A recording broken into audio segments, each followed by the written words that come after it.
The billionaire stopped in the middle of his speech when he saw the bracelet. A thin silver chain, a tiny moon charm, one missing stone near the clasp. It had been buried with his daughter. If stories like this hit somewhere deep in your chest, subscribe, like the video, and stay with me until the end. Because this one doesn't just hurt, it changes everything. Adrian Hale stood frozen on the stage of St. Catherine's Academy, one hand still resting on the podium, the other trembling just enough for the microphone to catch the shake in his breath. Below him sat a room full of donors in black suits and silk dresses, the kind of room that clapped before anything happened, because money had a rhythm of its own. But Adrian wasn't looking at them. He was staring at the janitor near the back wall. An old man in a faded navy work shirt, gray hair, bent shoulders, a yellow mop bucket beside him, and on his wrist, half hidden under a frayed sleeve, was Lily's bracelet. Adrian's voice dropped to something sharp enough to cut glass. "You." The room turned. The janitor blinked, confused at first, then cautious. Adrian stepped away from the podium. "Where did you get that?" Nobody moved. The old man looked down at his wrist as if he already knew what this was about. "Sir." "Take it off." A murmur tore through the crowd. A few phones rose. The headmistress, Evelyn Price, stood so quickly her chair scraped the floor. "Mr. Hale, perhaps this isn't—" "Take it off." The janitor swallowed. His name tag read Samuel Reyes. He slowly pulled back his sleeve. There it was, fully visible now. The moon charm, the missing stone Lily had cried over when she was 13. Adrian had promised to have it repaired. He never did. Adrian felt heat explode in his chest. "That bracelet was on my daughter the day we buried her," he said, each word louder than the last.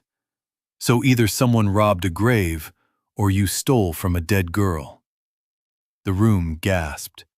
A woman in the front covered her mouth. Evelyn rushed forward. "Security!" But Samuel didn't run. He didn't even flinch. He looked straight at Adrian with tired, steady eyes. "She gave it to me," he said. Adrian laughed once. A horrible sound. Empty. Disbelieving. "My daughter is dead." "I know," Samuel said quietly. "I was with her when she died." That hit harder than a slap. Adrian stopped cold. For a second, all the noise in the room seemed to pull away, as if every person had been dropped under water. "What did you say?" Samuel's voice shook now, but he kept going. "She put it on my wrist herself. She told me if you ever saw it, you'd finally stop looking at people like they were furniture." Somebody in the crowd whispered, "Oh my God." Adrian's face changed. The rage was still there, but something uglier crept in beneath it. Fear. He came off the stage fast and grabbed Samuel by the wrist so hard the old man winced. "Don't use my daughter to protect yourself." Samuel looked down at Adrian's hand crushing his bones. "Then ask yourself," he said, "why a dying girl trusted a janitor more than her own father?"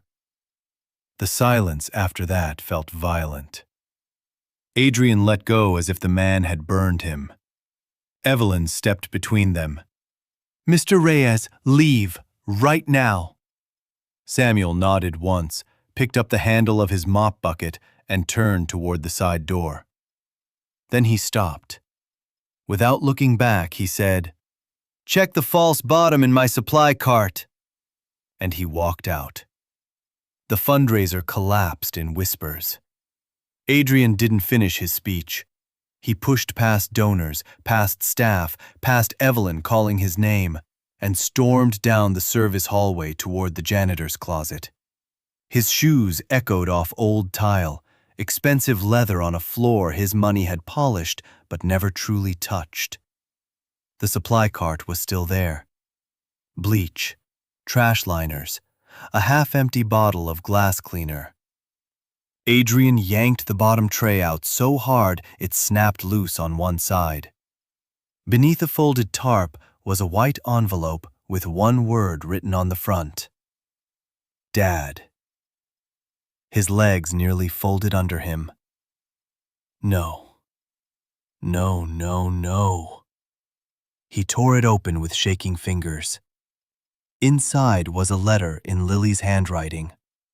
Messy, fast, real. If you're reading this, it means you finally saw him. Not the janitor. The person. I know that sounds mean. I'm sorry, but I don't know how else to say things to you anymore. Adrian's breathing changed. He leaned against the closet wall and kept reading. Samuel is kind. He listens. He fixes things no one notices are broken. Not just pipes. People, too. If anything happens to me, please don't let them punish him or Sophia.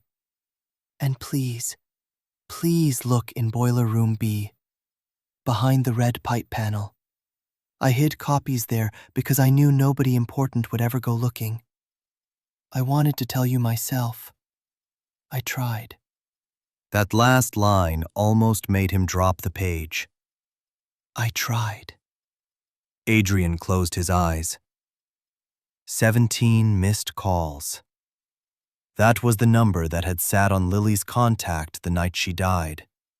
He still remembered seeing them and letting the phone buzz face down on a conference table while lawyers toasted a merger. Victor had said it wasn't urgent. Victor had said she was emotional again. Victor had said he'd handle it. Adrian folded the letter with such care it looked like prayer, then ran. Boiler Room B was in the oldest wing of St. Catherine's, a part of the campus donors never toured. The walls smelled like rust and damp cement. The fluorescent lights flickered overhead, buzzing like insects trapped in glass. He found the red pipe panel. Behind it were 3 plastic-wrapped folders and a cracked old phone. Adrian stared at them. Then he heard heels approaching behind him. Mr. Hale? Evelyn Price. Perfect hair. Pearls. Controlled concern. This isn't necessary, she said softly. Samuel Reyes is unstable. He's had difficulty moving on from the accident. Adrian turned toward her very slowly. Accident? Evelyn hesitated. Just enough. He opened the first folder. Maintenance reports. School vehicle inspections. Brake warnings. Repeated failures on Van 3. Urgent repair recommended. The signatures at the bottom were from months before Lily died. Received by administration. Approved for deferment by V. Sloan. Victor Sloan, Adrian's brother-in-law, Chief Financial Officer of the Hale Education Foundation, a man who smiled with all his teeth and none of his soul. Evelyn's face lost color. Adrian opened the second folder. Scholarship fund ledgers, transfers, reallocations, missing money, large amounts, enough to fix every vehicle in the fleet twice over. The third folder held printed emails. Evelyn to Victor, Victor to Evelyn. Delay repair. Push disciplinary narrative. No need to mention scholarship student involvement. Protect the foundation until merger closes. Adrian looked up. Evelyn took a step back.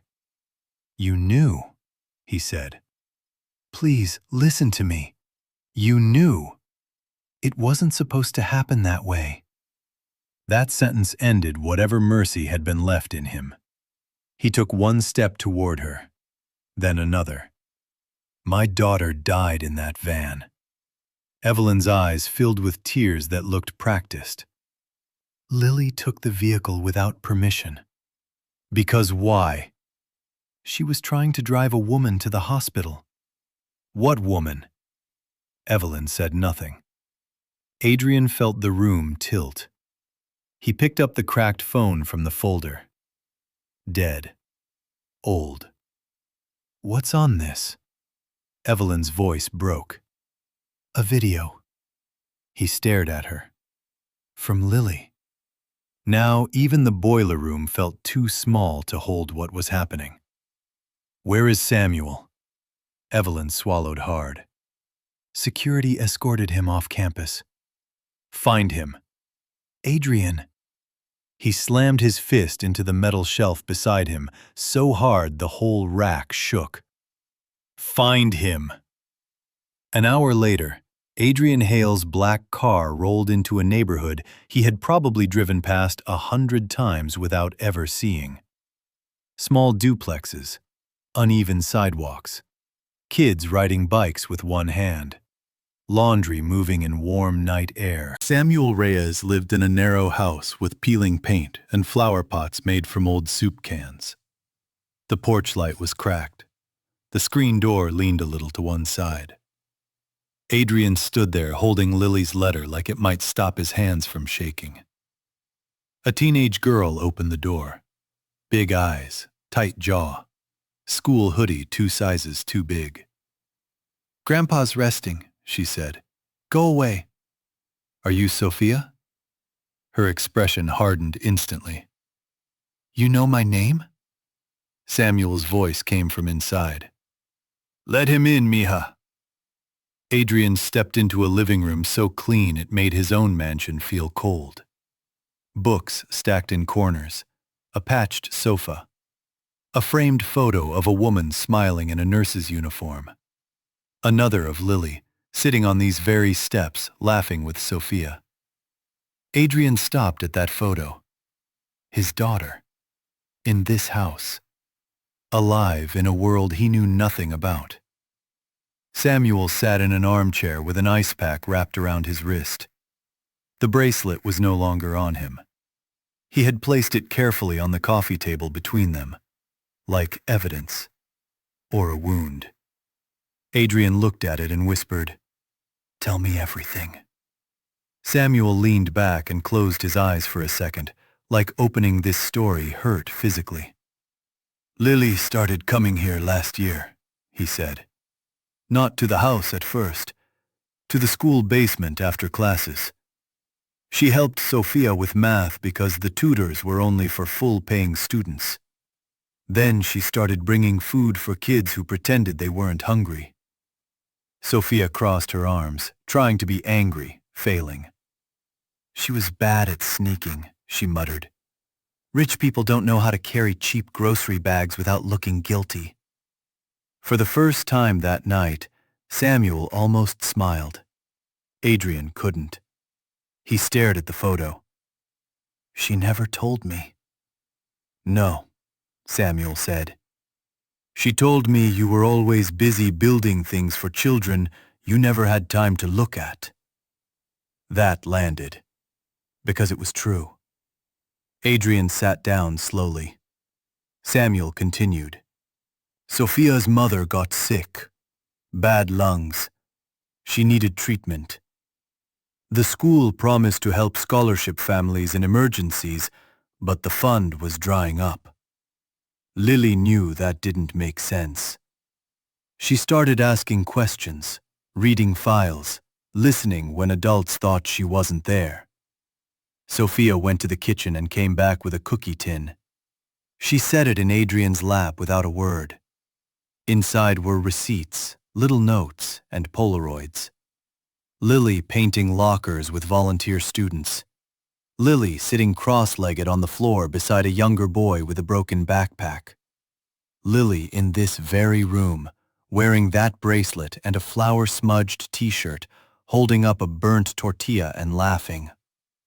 Adrian pressed his fingers to his mouth. He had buried a version of his daughter he barely knew. "The night she died," Samuel said, "Sophia's mother collapsed outside the gym. Couldn't breathe. Storm was bad. Ambulance delayed. Nurse gone. Lily found Van 3 keys in the office. I told her not to take it. I told her the brakes had been bad for months. Adrian looked up sharply. She knew? She knew somebody had hidden the repair reports. She thought if she got Sophia's mother to the hospital and then brought the files to you, you'd finally believe her. Finally. How many times had Lily tried? Samuel rubbed his face. She drove. Sophia sat in the back holding her mother up. I followed in my truck, but the rain was murder. On Hollow Creek Bridge, the van lights swerved. Then, his voice collapsed. Then it went through the guardrail. Sophia turned away, tears spilling before she could stop them. Adrian couldn't breathe. He heard himself ask the question like it belonged to someone else. Did she suffer? Samuel looked at him for a long time before answering. She was scared, he said, and she was in pain. But her first words when I reached her weren't about herself. She kept asking if Sophia's mother was alive. Sophia let out a broken sound from the kitchen doorway. Samuel continued, and now even he was shaking. I climbed through shattered glass to get to her. Her hand was cut bad. She was bleeding. She took off the bracelet and tried to push it into my hand. I told her to keep it. She said no. He looked directly at Adrian. She said, "If my dad ever sees this, he'll know I was telling the truth." Adrian bent forward, not crying yet. Worse, trying not to. Samuel's voice softened. Then she said, "Tell him I wasn't running away from him. I was running toward the kind of father I still believed he could be." That did it. Adrian broke. Not elegantly, not silently. It was ugly, helpless grief. The kind that takes a man who spent his whole life being watched and leaves him with no face to save. His shoulders caved. A sound tore out of him so raw, Sophia flinched. He covered his eyes with both hands and sobbed into them like a child who had arrived too late to stop the fire. Years of funerals and suits and legal statements and controlled silence shattered in that little living room with the patched sofa and the crooked lamp. Samuel didn't touch him. He just let him fall apart. After a long time, Adrian lifted his head. "What about the phone?" Samuel reached under the chair and handed him a charger with electrical tape wrapped around it. "I kept it safe. Couldn't unlock it after the battery died, but the video should still be there." Adrian took the phone home and sat in Lily's room for the first time since the funeral. Everything was the same. The books she never got to finish. The perfume bottle with 1 drop left. The astronomy poster peeling at one corner because he never called anyone to fix it. He charged the phone. Waited. The screen flickered on. Lock screen photo. Lily making a fake angry face while Sophia bunny-eared her from behind. His chest tightened. There was 1 unsent video draft. He pressed play. Lily appeared on screen, sitting in a storage room, breathing fast, hair messy, eyes bright with that same stubborn fire her mother used to call dangerous. "Okay," she said into the camera. "If you're seeing this, it means I either got dramatic for no reason, or Victor found out I copied the files." Adrian went still. Lily smiled sadly at the camera. "Hi, Dad." He broke all over again, quieter this time. "I know you think I'm just acting out. Maybe sometimes I am. But you keep hiring people who clean up your life before you have to look at the mess. I need you to look. Victor's moving money out of the scholarship fund. Evelyn knows. They ignored the break reports because the audit would have delayed your merger. She held up documents to the camera. I tried calling you, a lot. If you didn't answer, I'm going to pretend it's because your phone was dead and not because work mattered more again. She swallowed. Then her eyes softened. I'm not making this video because I hate you. I'm making it because I remember when Mom was alive and you used to stop the car if you saw someone stranded in the rain. I remember that man. I think he's still in there. But he's getting buried under all this polished emptiness. Adrian could barely see through tears. Lily looked away for a second, then back. If anything happens, please don't let them blame Samuel or Sophia. They are better people than most adults I know. And Dad, if I don't get to say this later, I never wanted your money. I wanted your time. The video ended. Adrian sat in darkness until sunrise. By morning, Victor Sloan was already moving. When Adrian entered Foundation headquarters, 3 attorneys were waiting outside his office, along with Victor in a charcoal suit and a sympathetic expression that made Adrian want to break his teeth. You look exhausted, Victor said gently. This grief spiral isn't good for you. Adrian closed the office door behind them. Then he threw the maintenance folder across the desk. Victor didn't even blink. There are explanations, he said. For brake failures? For accounting choices? For my daughter being painted as reckless after she died saving someone? Victor exhaled as if he were the inconvenienced one. Adrian, listen to me carefully. If you turn this into a public scandal, the foundation collapses. The schools lose donors, staff lose jobs, scholarships vanish. Your daughter becomes a headline instead of a memory. Adrian stared at him. It was almost impressive. Even now, Victor thought everything had a price. You let me bury her with a lie, Adrian said. Victor's voice sharpened. I protected the empire your daughter was too naive to understand. Wrong sentence. Terminally wrong.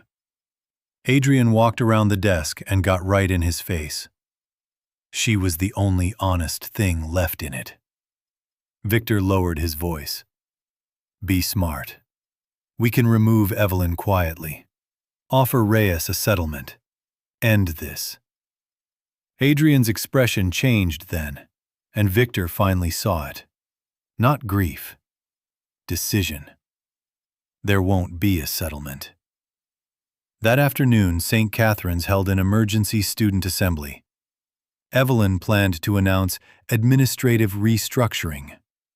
What she didn't know was that every parent, donor, teacher, student, and local reporter had also received an anonymous email package at exactly 1:07 p.m. Financial records, vehicle reports, Lily's video. By 1:20, the auditorium was chaos. Parents shouting, students crying, phones in the air. Evelyn stood on stage with a paper in her shaking hand when the back doors opened. Adrian Hale walked in. No security wall, no assistants, no polished smile. Just a father carrying his daughter's bracelet in his fist. Samuel was there too, standing near the side aisle, clearly brought only because someone had insisted on his presence for clarity. Sophia sat beside him, rigid and terrified. Victor rose from the front row. Adrian, this is not the place. Adrian took the stage and ripped the microphone from the stand. No, he said. This is exactly the place. The room went dead quiet. He turned first to Samuel. In front of everyone, in front of cameras, in front of the school that had looked through him for years. Adrian stepped down from the stage, walked across the floor, and stopped in front of the old janitor. Then the billionaire who owned half the city lowered himself to his knees. Gasps tore through the room. Samuel looked stunned. Adrian's voice cracked open on the mic. "I accused you of stealing from my daughter," he said. "But you were the one who stayed with her when I didn't. You held her hand when mine wasn't there. You protected her truth when I was too blind to deserve it." He looked up at Samuel with tears he no longer cared to hide. "I am sorry." Samuel's mouth trembled. The old man tried to answer, but emotion stole his voice. Sophia covered her face and cried. Adrian stood and turned back toward the crowd, then toward Victor. "My daughter did not die in a reckless joyride," he said. "She died because adults in power chose profit over repairs, image over honesty, and convenience over children." He held up the bracelet. "She spent her last strength trying to prove that." Victor stepped forward. "These accusations are legally reckless," Adrian cut him off. "You stole scholarship money. You buried maintenance reports. You let the school blame a dead girl to protect a merger." Cameras swung to Victor. Evelyn tried to slip toward the exit. Reporters blocked her. Parents began shouting names, dates, questions. One mother screamed, "My son rode that van!" Another yelled at Evelyn, "How many kids were put at risk?" Victor's calm cracked at last. "You signed the budgets too, Adrian." And there it was. The knife turned. Because that part was true. The room looked back at Adrian, waiting. He didn't dodge it. "Yes," he said into the microphone. "I did." Silence. He nodded once, like he was sentencing himself. "I trusted the wrong people because it was easier than paying attention. I let business become an excuse to disappear from my daughter while pretending everything I built was for her." His voice dropped lower. "That is mine to live with." No one moved. No one even coughed. Adrian looked toward the students now, toward Sophia, toward the scholarship kids in uniforms that had always fit just a little awkwardly because they were handed down one semester too long. "So this is what happens next," he said. "Victor Sloan is removed, effective immediately. Evelyn Price is terminated and will face full investigation. The foundation will release every record. Every scholarship will be restored. Every unsafe vehicle will be replaced by the end of this week." Then he looked at Samuel. "And the Lily Hale Community Fund will begin today. Not in my daughter's memory as a statue. Not as a building with our name on it. As tuition, meals, emergency care, transportation, and legal protection for families this school ignored." People began to cry quietly. But Adrian wasn't finished. He walked to where Sophia sat frozen in her chair. He knelt again, this time just enough to meet her eyes. "Your mother was the reason my daughter got into that van," he said gently. "Which means Lily went because she loved you. I can't give you her back. I can't give you that night back. But I can make you this promise in front of everyone here. No one will ever threaten your education again." Sophia stared at him, devastated and defensive all at once. "Why now?" she whispered. That question almost broke him more than anything else. Because it was the right one. Because children always know where to place the knife. Adrian answered honestly. "Because I was a coward for too long. Sophia looked down. Then, after a long second, she took the bracelet from his palm and placed it back in his hand. "It should be with you," she said. Adrian closed his fingers around it like it was warm. Weeks later, indictments came. Victor was charged. Evelyn testified. Board members resigned. News channels tore the story apart for a month. They called it scandal, fraud, institutional negligence.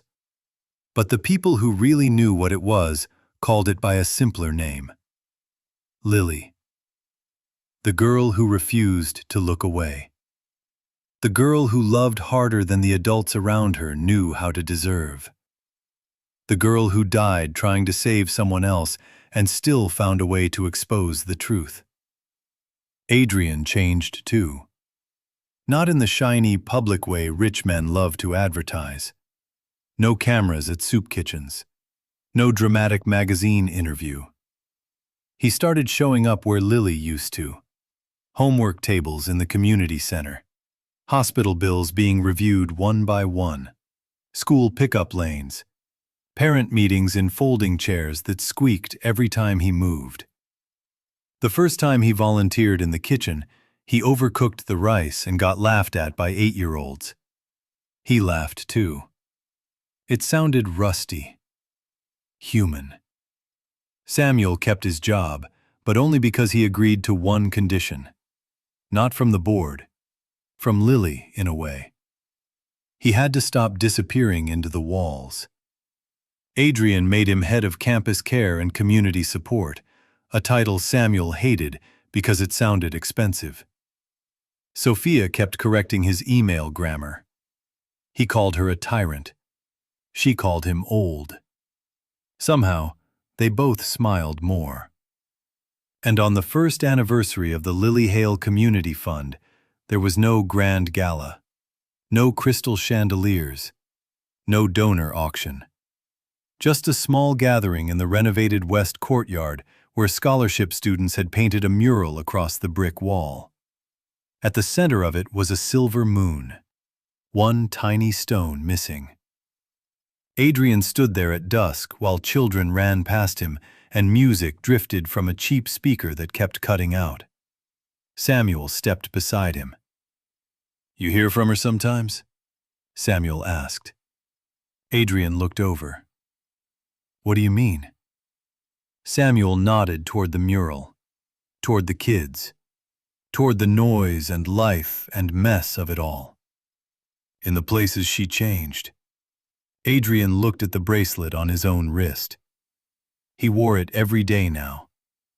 Not as punishment, as direction. "Yeah," he said softly. "I do." Samuel smiled. "Good." A little girl ran up then, out of breath, pigtails flying. "Mr. Hale, Sophia says you still can't paint straight lines." Adrian turned, offended. "That is slander." The girl grabbed his hand and dragged him toward the mural while laughter broke around them.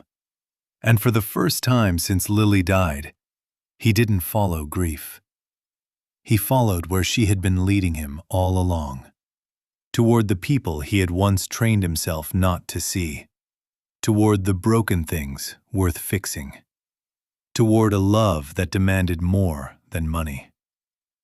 Later that night, when the courtyard emptied and the lights went low, Adrian stood alone beneath the mural and looked up at that painted silver moon. Then he whispered into the warm dark, "I see them now, Lily." The wind moved through the trees. Somewhere behind him, a door opened, and children's voices spilled into the night, like hope refusing to stay quiet. And for the first time, the richest man in the city understood that the most expensive thing he had ever lost was time. And the most valuable thing his daughter left him was a way to spend what remained. Tell me in the comments, if the truth found you that late, would you have the courage to let it change you?